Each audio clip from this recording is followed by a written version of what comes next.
Құран кәрімнің баянына қарасаңыз, Алла тағала олардың жүректері бар дей ма? Бар. Бірақ ол жүрекпен ешнәрсе аңғара сезбейді, аңғара бермейді. Көз бар, бірақ ол көзбен көрмейді. Құлақ бар, ол құлақ естімейді. Яғни жүрекке ақиқат бекімейді.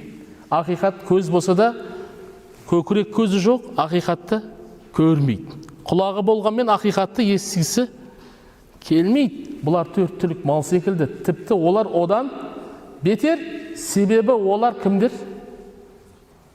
Ғапылдықта болғандар дейді.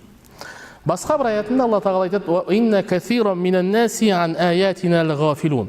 Адамдардың көпшілігі біздің аяттарымыздан, біздің белгілерімізден, біздің құдіреттілігімізден көбісі ғапыл қалып қойғандар.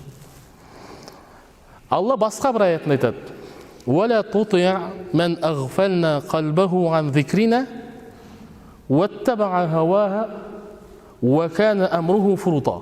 Ваттабаъ хаваху ва кана амруху фурута. Сен ешқашан, Мұхаммед, біз жүрегін ғапыл еткеннің соңына ерме.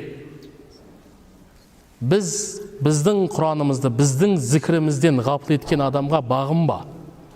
Ол өзінің нәпсісіне ерді, және оның жасаған бүкіл ісі, жасаған әрекеті зая кетті.